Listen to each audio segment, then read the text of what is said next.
do two things: restructure Nigeria by having a new constitution. I mean, one is absolutely shocked that it has taken 26, what year are we, 2025? It has taken 25 years for us to continue the fundamental document of Nigeria, which is the Constitution. We've been discussing it. And I'm asking myself, when will this discussion end? So this is where the president needs to be absolutely on top of his game. The abdication of constitutional amendment or alteration or a new constitution to the National Assembly is conceptually wrong. It is the duty of Nigeria's president to be on top of it. And I would like to say, borrowing the words of Ben Wabeze, that the constitution of Nigeria is not rocket science. It can be sorted out in 6 months. Not until that happens would we continue to be in this dilemma. So that thing we're hoping to achieve, $1 trillion economy, will not happen in the context of the current, challenges. Neither would we have the sort of growth for Nigeria to really grow. Because when they say 3.4%, 3.4 GDP, they forget there's population growth. So for Nigeria to really start to think about growing, we're looking at double-digit growth, economic growth, of at least 17% per year for 10 years. Otherwise, we're not going to grow. I'm not sure you are aware the damage that has been done to people under the age of 30. If you go to the schools, you will see the sort of damage. Teachers, school equipment, everything is gone. It will take a very long time. So now that this election fever is coming again, it is time to call attention of the political giants, and I named the leading ones in the policy document. Of course, before the elections, some other giants may emerge. But if they don't confront the elephant in the room, and there's only one elephant, economic and political restructuring, we are going to be in this for a long time. So that's a summary presentation. Most of the other details you can read in the reports. So if you have questions, I'm happy to take them. If you have no questions, I'm happy to go. No, sir, that was a question. Then go on. I don't like silence. Well, sir, if I may start, the National Assembly, although you mentioned it, yes, they're in the process of reviewing the Constitution, which they've been doing for 25 years. Some have said it is not review that we want. We want it from referendum. We need a total overhaul, yes, of this process. Yes. What is your view? I don't think I'm interested in whether it is referendum or not, because you can do.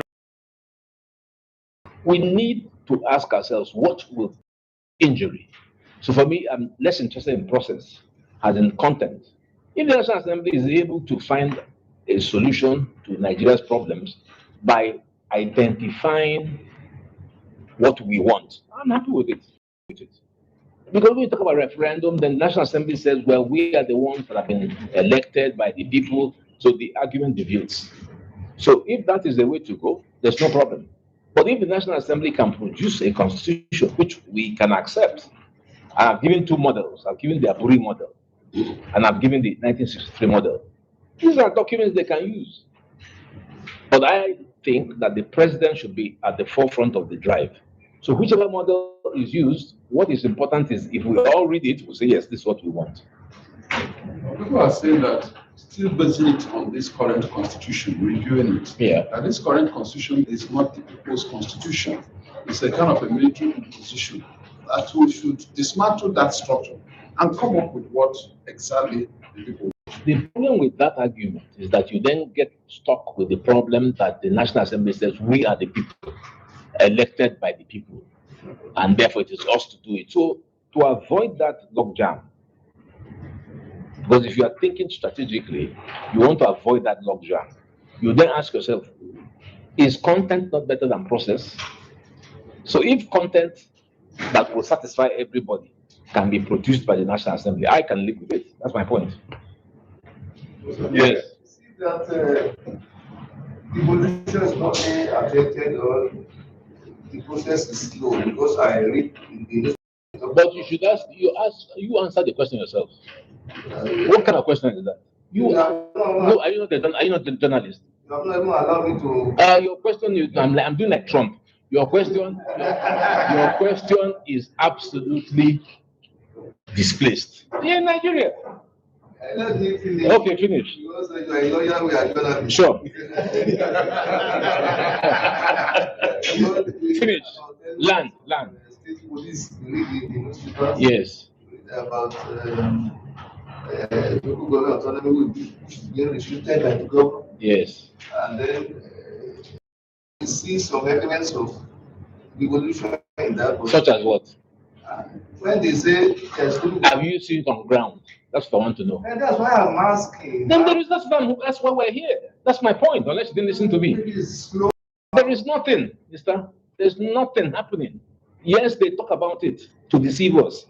They talk about devolution, they talk about police, state police, they talk about federalism, they talk about true federalism, they talk about all kinds of things. But the question, my dear friend, is, do you see anything? That's the key question. So there's been a lot of deception. And that's why I say, let us, if we can, make devolution an issue on the ballot for 2027. Devolution should be an issue on the ballot. There is no equivocation. Wherever we see any presidential candidate coming to talk to us, either in the press or these TV things, what is your agenda for devolution? That, I think, is the central question that should be on the ballot. Yes. Yeah, thank you, Doc. I must have to commend you first on the efforts you've been putting, organizing some of these talks in the interest of the country. And you have been in the vanguard of seeing how this country will move forward.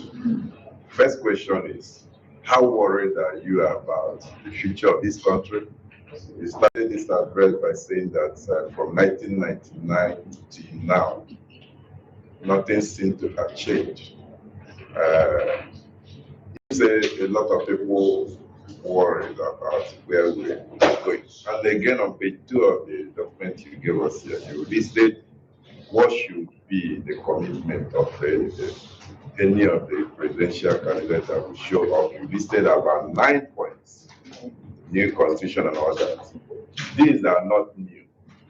As you noted, each of the presidential candidates that during the electioneering campaign in 2023 committed themselves to what they should be doing if they were elected, which I'm not sure they are now abiding by. So, is it the absence of promise or commitment, or the inability to carry out or to abide by what they promise when they get to the office that is the problem? Yep, that's the problem. That's the problem. That's absolutely the problem. So they make promises to get the votes, but they don't deliver when they get there. And the other problem is that the institutions that ought to keep them in check are all weak. Civil society is weak, the media is weak, the judiciary is weak, so there's no challenge. Political power is unbridled. And like the late Professor Wambete always mentioned, the notion of limited government is so crucial because it makes government accountable. In spite of Trump's dictatorship, he understands that his powers are limited. Right now, the American government is closed for 17 days because the Democrats say, no, we don't accept that you will remove Obamacare. See it? We do not accept it. If they didn't say we will decamp, Trump is not calling the leader of the minority and say, you know what? So those are the principles. So those are the issues. You find people who are in the Democratic Party on issues. I don't understand how Mr. Diri, who claims to be governor of what is he the campaign to? Is this second term? Yes. So what is the campaign to? So that his sins will be forgiven. By who? By who? By you? No. Oh, okay. Because you are pinching. I'm pretending to allow you to talk. Oh, no, let him say, because I like interactive things. So those are the questions. Why is it that our political class don't have the capacity to stand on issues? That's the issue. That's the critical question. So they shift like obey the wind. They are jumping from here to here. So they deceive, flowery language, campaign rallies, they jump around the whole country, they get the votes. Once they get the votes, they turn around. So that's what I'm saying. This time around, it may work, it may not work. But on the day that the history books of Nigeria will be read, let it be said that Olisa Agbakogba said it, that the problem with Nigeria is devolution. What I'm saying here may not work. I've been saying it. So I will ask myself, and say, this thing we're doing, is it useful? But then let's keep talking.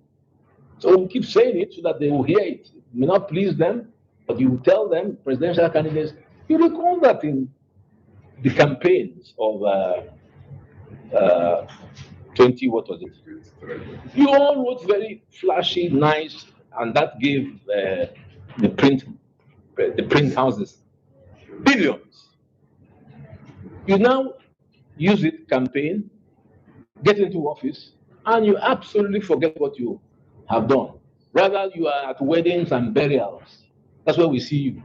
We don't. I don't know of any. Maybe I'm wrong, but I don't know of any presidential candidate that I can say consistently talks about people.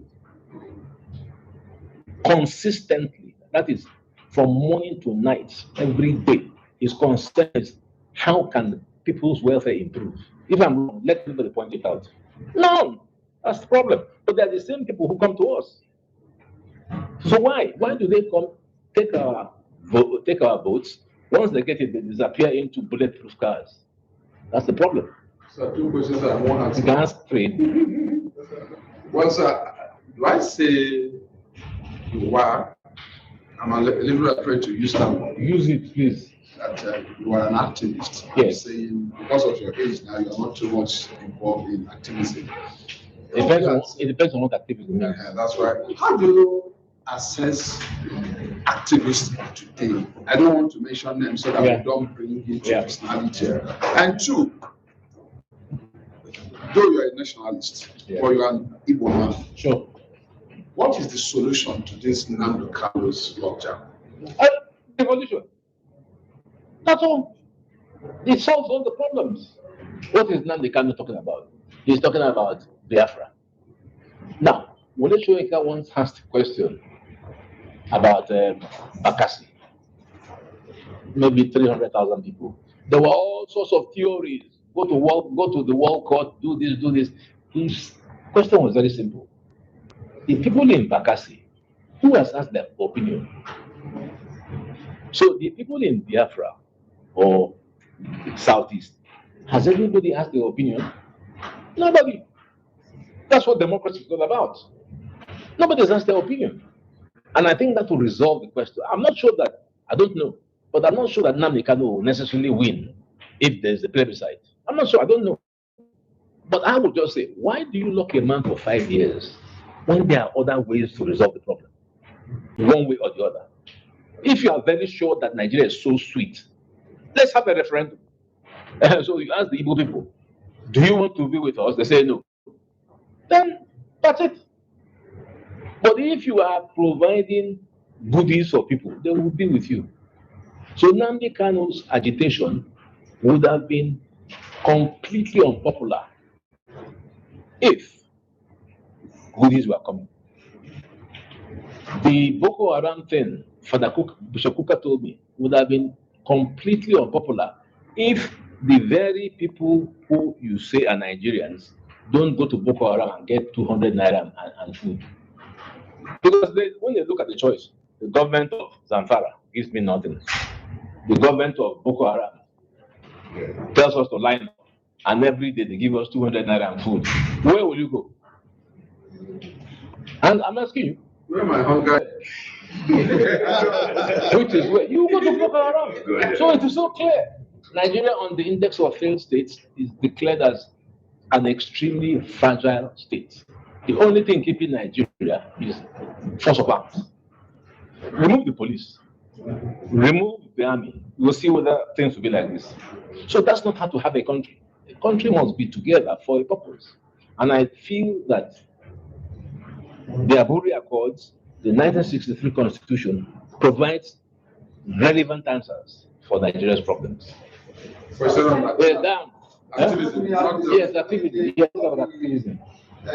What assessing the current activism? Activism is not as important as it was and relevant as it was in my time. In my time, activists were the opposition. It was the soldiers and the activists.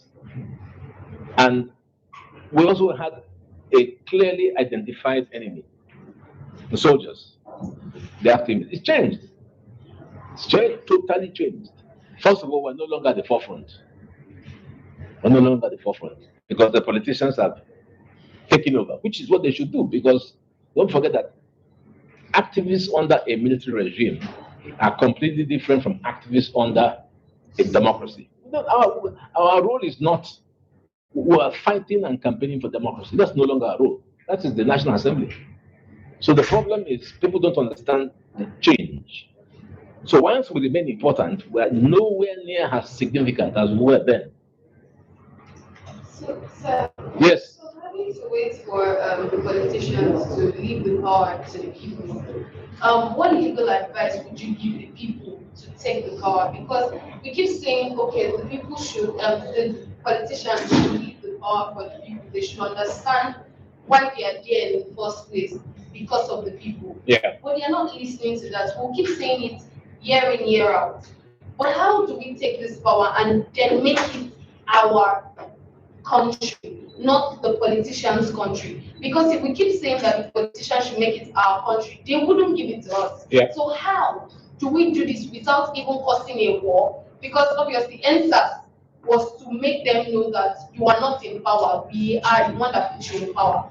But it didn't work. So how can it work that we, the people, can take this power and tell them it's our country and not your country? By voting properly and correctly. What's how we vote? Are you sure? So we vote. They adject. No, wait before you get too excited. Do we vote? We do. Okay. Doesn't count. What was the wait now? Easy, relax. What was the percentage of votes of people that came out to vote? What's how we do? No, answer. What was the percentage of votes? But there was voter party. But When we were on the streets, you see, I'm happy you raised this question. People power. We were the ones, when I commanded the street protest on 27th, 28th of March 1998, we're exactly 70. But we made it look as if we were millions. So Abacha said he would take 5 political parties. Not so. You are too young to remember. 5 political parties. I sat on my TV watching. I said, GMPP will never agree. 4 had gone. When GMPP joined, I almost collapsed. Because they are taking the 5. There's a similar something playing out now. So it is up to the people. So what we then decided to do was to confront General Abacha. And we succeeded. People power. Nigerians are not engaging. I'm telling you, that is the problem. Do you think that if just 2 million Nigerians, just 2, because there are only 3 important towns in Nigeria, what do you know? Forget the rest though. Lagos, Port Harcourt, and Abuja. Forget the other parts. Forget Kano. These are the 3 important towns. Do you think that 2 million people coming out, like we did during our Vigil for Democracy in 1990, whatever year,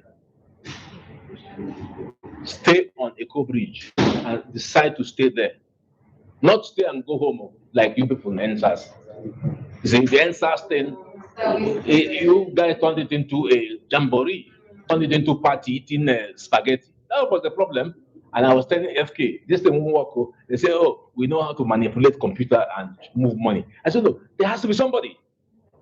There has to be somebody. That was the reason NSAS did not work. But it was a very good demonstration of people power. So I salute the courage of the NSAS movement. Where are the others? I'm not suggesting an insurrection, but I'm suggesting that if we make ourselves known and that we're not happy with you as our leaders, then they might listen. But if you're all at home doing nothing, complaining, let us, particularly your age, which is probably 20s, late 20s, early 30s brackets, the Gen Z set, where are you guys not on the streets? Why? Why are you at home? Because we're scared of them. Well, I wasn't. If you're, well. So you're not ready. I almost lost my left eye, and I was in jail. So if you're not ready, that's the only way. If you want devolution to be the solution, it's not going to come for free.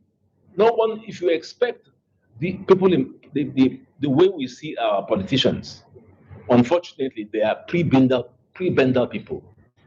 That is, they take and give nothing. So there has to be a struggle. There has to be contestation. It's not that way. You can't run from it. But if Nigerians are not ready to wake up and exercise their rights and protect it, we'll be in the same situation. Not the space. It's your own idea of devolution or restructuring also closely associated with legalism. Yes, absolutely. That's what it is. That's what it is. You didn't understand devolution. That's what it is. Okay, let me just explain it. We have a hierarchical federal government. So the federal government, this is Nigeria. So here's Abuja. Then it comes down. 98 items of power, 98.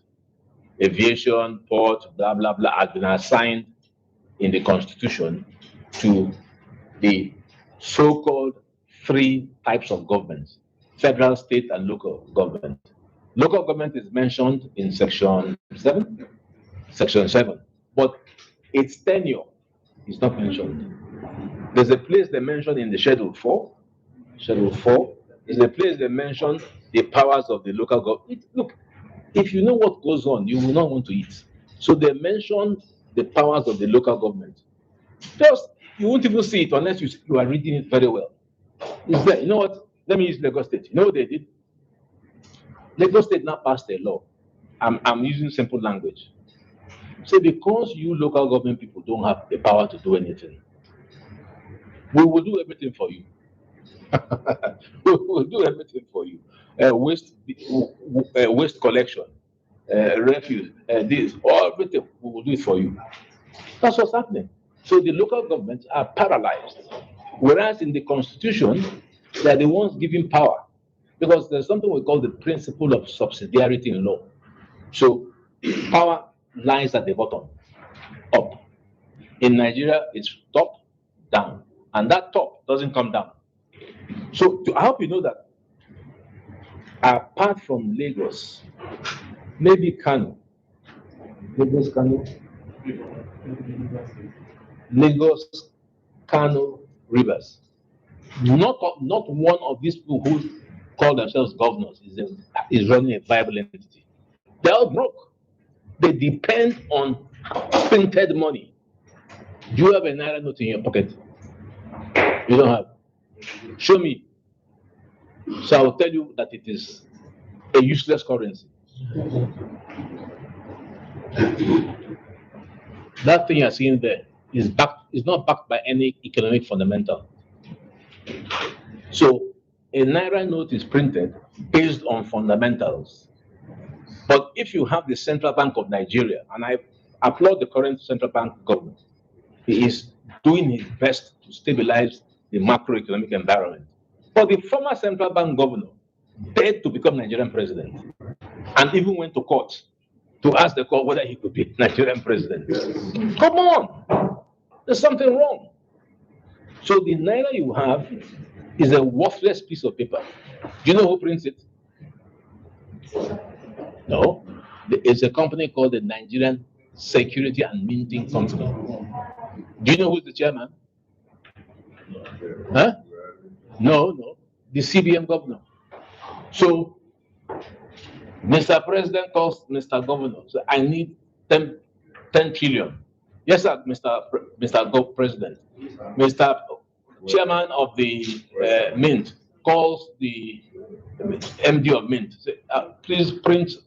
They just go and collect paper and put it into naira notes and print and give it color and give it to you. That's it. There's no economic activity driving anything. That's why the recent World Bank statistics did not name Nigeria as one of the fastest growing economies in Africa.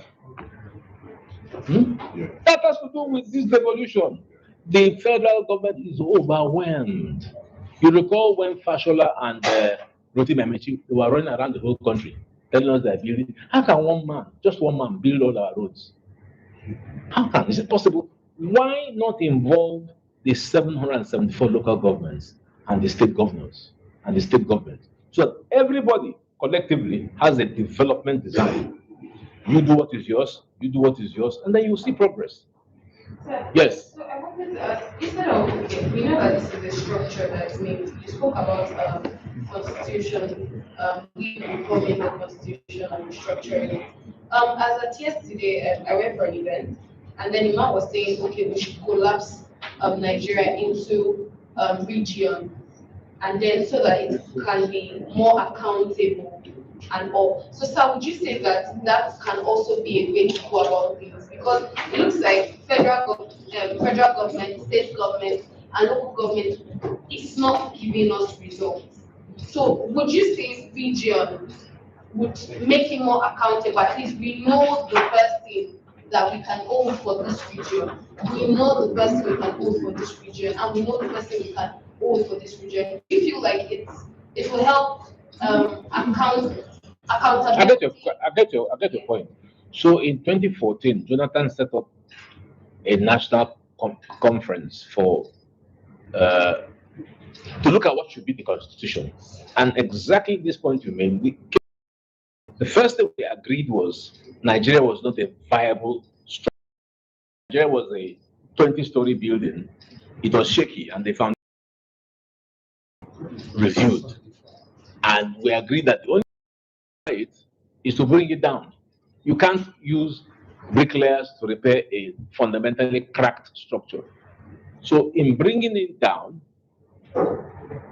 people then ask, okay, what do we replace it with? It was agreed that 36 states are unviable. Some of these states they don't have a penny unless the federal government releases what they call statutory envelopes, in which they've stuffed printed notes that have no value. So the governor has printed notes and is paying salaries, but those printed notes have no fundamentals. You see, you have hope you understand what fundamentals are. So if you have a naira, you are what's your name? Nifemi. This is the second time I'm hearing a Nifemi name.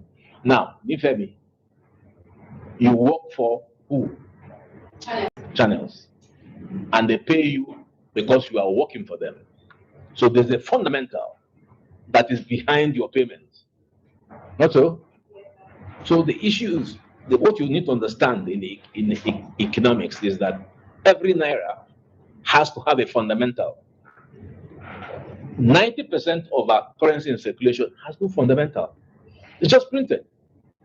So you don't see anything. Rather, you have inflation because they are just printing money. So we resolve that what we should put in place of the destroyed federal structure, the 20-story building we brought down, are a new geographical structure, not 36 states, regional governments. So take Chief Obafemi Awolowo. Chief Awolowo ran the Southwest more efficiently than the present, how many governors? Six. And the present 6 governors. And he ran it with less people, maybe 9 ministers. Today you have thousands of government officials running around doing nothing.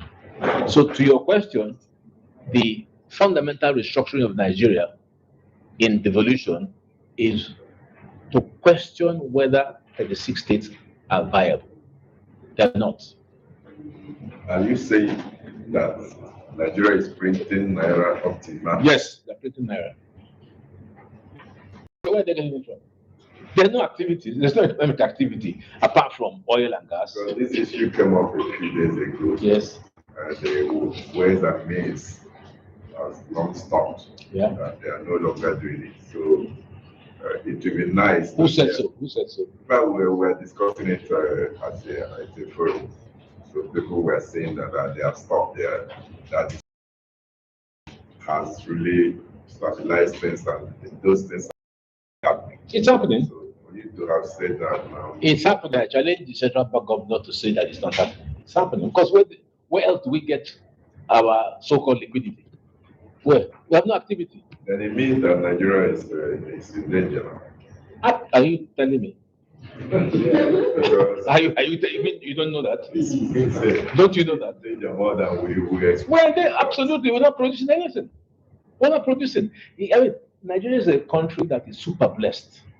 That any country would say, wow, this is a country I would like to come to invest. But nobody will come here. This is a country where if you bring in tools to develop the electricity sector, it will work. If you bring in ports, it will work. There is hardly anything that you want to bring into this country that will not produce money. But the politicians are interested in stealing the printed money. That's the problem. Apart from that, Yes. when there are still other companies that come to invest, and because we see, let's just say maybe it's on the news just because of to say things. Yes. But like other companies, Chinese, they bring their It's all hot money. I don't want to deviate into economics, but it's all hot money. Hot money is, I know that if I go in here, I can make a quick buck. So I go in, make the money and go. How much of the so-called Chinese investments or other investments really develop Nigeria? That's the question you should have to ask. How much of it is developing Nigeria? Have you seen the two new airports? Have you been to Abuja? You haven't, okay. Google it and see. And tell me whether if you have the 7th largest airport in the world opened last year in Turkey. That is an international airport. Not this nonsense that they built in Lagos, besides the old airport, and they call it an airport. So nothing works. I wonder whether there's anything. Build more airports. You build the new airport, bang next to the old airport. How? So, my dear girl, Nigeria is not achieving its economic potential, partly because of this devolution process. Nobody owns anything. Nobody's interested. All they're interested in is how to take, which is called prebendal politics. So my theory, and I hope that I'm right, is that devolution will assist to resolve the problem. You raised 9 issues Yes. that the next presidential election cycle should, that the candidates should commit to. Yes. But naturally, they would naturally commit to these 9 issues. Yes. So what happens? You are giving the power, so to speak, to the electorate. But even after the election, Yes. what specific things can the populace do to actualize this 9-point agenda that you have itemized in the report? Yeah. Is it by way of the protests that you have already talked about? Currently, there are protests, or are they going about it the right way? Is it by way of the courts, Doctor? Should we go by the way of the courts? You also mentioned the local government, Supreme Court decision, labeled landmark, but here we are. You've also said there's nothing, it's been nothing. So what exactly is the problem? Maybe you should address my first issue. I'm talking about what the people should do, specifically what they should do, preparing for 2027. Well, the first thing that people should do is to be empowered. I know that they are despondent, they are dissatisfied, they say nothing, we're now in a state of whatever I do will not help. It's very dangerous. so that they feel that their contribution will not change the process. So they need to change that mindset and say, what I can do will make a difference. Because in a situation such as Nigeria, where you have a political class that has no ideology, it's very difficult to change the process. To be honest with you, it's not going to be easy. It's a very difficult uphill task. I don't know whether it can be achieved in 20, 30 years. But it is important to first recognize it. It's important, even if nothing can be done. You recognize why you are in your situation. You know, if you don't know why you are where you are, it's not a good thing. So you are where you are. I'm surprised you are here and you haven't jabad. Why the jabba is taking place is there's nothing here. There's absolutely nothing here. So people are running away. Why are Nigerians fleeing? And why will a man cross the Mediterranean with all the hazards? And today it's a huge issue. The fact that there is massive migration has given rise to a new political movement that has changed the world order. So you now have the far right movement in Nigel Farage in the UK has just suddenly sprung. He's now, if elections were held today, he will be prime minister. Because of you and I. Because we are jumping to their place and they don't want you. Yet they keep our money. And we can't even make the effort under the AU to say all the stolen loot that you have in your country, bring it back. I thought you guys are talking about anti-corruption. You give us reports, Transparency International and all that. The only way that you can help us is to repatriate our money. They will not do that. The amount will change. So it is first not easy. The first thing I think is a clear why you are where you are. That is the key. No, that's the first. The second is then to say, what can we do? Look at Shawari. He was my guy. He was only like 18 or 19, I believe, when I was very active. So he's now, the front runner. You were asking why at 72, you don't expect me to be sure, right? But at least he's there, and we chat all the time. So he's doing what he does. You'll be shocked how it mobilizes Nigerians. No, it may not be organic. Huh? It may not be, but at least people will say, "What's this guy about?" So it's not silence. When we came out for this Abacha thing, there was deafening silence. Most of you would be too young. I can see a few people who might have been my age, but not most of you would have been too young to remember that Abacha made us look like lost sheep. So we said to ourselves, why would this man think he can do what he would do? So our motivation then in civil society was to say, you can't do what you are doing. So he went and got this Igbo man called Duncan, who formed He was earnestly asking for Abacha. So no, can't do it. We will talk. So the thing was, we said we must talk. So Abacha said to Marwa, who was governor, who are these guys in your place? Go and take care of them, or otherwise I remove you. So we said, okay, confrontation. So Marwa landed in the night, I remember. It was on NTA, where he was saying, I dare those boys to come. I draw a line in the sand. So I told him, I'm meeting you 2 p.m. at Evans Square. And that was a clash. That led to the first crack. Before, everybody was afraid. Nobody was talking. You see, people were terrified. Even in church, they were asking me that morning, what's going on? I said, what's going on? Don't you know what's going on? But I know you are scared. Don't worry. We will do the fight for you. So that's important. Very important. If there's silence, it gives them I've had the opportunity, even though I'm an actor, retired actor. We should sue him for life. So even back then, I've always had a way of meeting these people. After all, Tito was my friend. When he was elected governor, I was in the room. When he defeated Funsho Williams, I was in the room. So we go back a long way. And I was still calling my friend, even though I would hope that he would have done more. But the fact that I'm speaking, and I hope he listens, it makes a difference. So your question is answered in 2 ways. First, what's your name again? Nifemi. You will understand if you live today, at least why you are in your situation. That's important. Don't take it for granted. Otherwise you go crazy. So you understand why you are in your situation. Then the second thing that might be important is, can I change it? That's the difficult question that TVC has asked me. That I have no answer for. But how can it change? It's by people defending their votes, making sure that the politicians don't misbehave. For instance, I'm from Onitsha. No, leave Onitsha even, because I don't know when last I went there. Yeah, I'm from Ethiopia.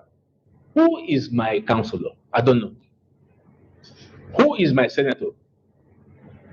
I don't know. But I could take the trouble to know who he is. And I go to his house and confront him and say, what the hell are you doing in Abuja? How are you representing this Ethiopia? Those are the things we can do. It may sound difficult. It may sound not, but some of you sit in Pentecostal churches the whole of Sunday.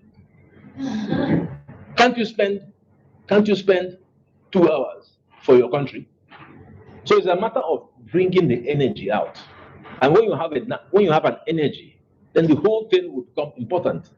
It's not going to be easy, I must say, but will we be silent? That's what I'm talking. Please, don't talk nonsense when my grandchild is as old as you. Yes. Sir, you have issued a lot of papers. Yes. It would be nice to know if some of these things you have been proposing for government, if some of them have been implemented, or how do you feel after coming up with these ideas? Those in power, the political class, they are not implemented. You came up with space law, what Nigeria can, the wealth that Nigeria can derive by going that route. You talk about contract oil, that's developmental oil against the contract oil we are doing. A lot of things that you have proposed. So how are these things being implemented by those who be empowered? Zero. How do you feel? Bad. Why would I feel bad? I feel bad because the energy you put in, even the energy that he put in to get this going. By the way, he lost his wife. I know. Very sad. But he's still doing this. You see? In that fire. So you can see that we have the interest. Because to be honest with you, I can easily go to my bed. I get up generally at 6 o'clock. Get up at 11. I justify myself as a retiree. Yes. Can't I call myself a retiree? You call me that. But I said no. I can still contribute. If Mwabeze at 94 was still, who am I? So there's something that can be. Look at Emeka Yanko, who is the leader of the Patriots. So the thing is to keep on speaking till we get there, because these are politicians deaf. But we have to open it by force, and we open. And the thing about Nigeria is when you travel to other countries, you will see the immense opportunity. This country should not be where it is. It should be up. It's so clear. When I'm in the UK on holidays and I say, these are things that can easily be here and will be up there. Problem. It's only one problem. The politicians. They are the ones who are not allowing the country to grow because of their self-interest. Yes. Sir, Yes. those of you who are still alive, those who democracy, why can't you have the right for them to independent? How do you know we haven't had? Because we are not seeing the fruit. Because it says off record. So the off record, there are no fruits. Off record again. When I met, but this off record thing and these people, they're not recording. Yeah? They will The day that I was so excited was after I presented a 10-point development agenda without notes. That was Tinubu. That was Akpabio. At the end of which Tinubu told, because he lives on my 5 minutes apart. He said, I will call you. He never called. So there's a war. I don't know what it is. Someone said, what is it that happens when you enter Asorok? I'm not sure. It looks as if all the ideas that they have, there's a crash of computer crash. Because some of these things are so simple that I don't understand why they're not implemented. So should we break Asorok to the cabinet? If you can do that. Okay, so sir, Why is it only you talking? But go on. Going back to the, because it looks like having to collapse the federal states and local government into regions. It looks like it will work because it is more accountable, and then you can be able to, like you said, you are in Lagos, to go to your local government, and it's a long way. But having to know just that one person that you can knock at and say, you know what, you're not doing your job, and we'll remove you. So, sir, what do you think that people can do? Because we'll keep doing election and we'll keep electing presidents year in, year out. And we're even preparing for the 2027 elections. So, what can we, forgetting the fact that we're preparing for that and we're trying to make them accountable, what are the steps that we can take to having to collapse this constitution and bring it to regions, and then we can work from there? Because if we keep amending, trying to repair what is already broken, it will keep going year in, year out. Yeah. We're talking about 2027 elections instead of us to start preparing for breaking the structure and bringing up the region up and then making headway. But we're still talking about 2027 elections. So what are the steps, the minor step that we can take? The first step is to have a people who have a voice. It's very important. A people that have a voice. That's why I give you the example of, we said we must talk when Abacha thought nobody would talk. So I think talking, you'll be shocked. You'll be shocked. All the things you guys write in the papers, the various TV things, they all make it. They all make meaning. But it would have been easier if you had a government that listens. It would have been a lot easier, because if you say good things, I don't see why the government should not listen to it. But unfortunately, they're not. That's the problem. So we have to keep talking. Bottom line, keep talking. So in closing, devolution is the solution.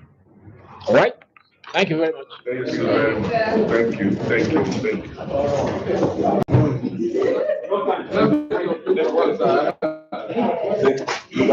No, I'm taking my wait before you do that one.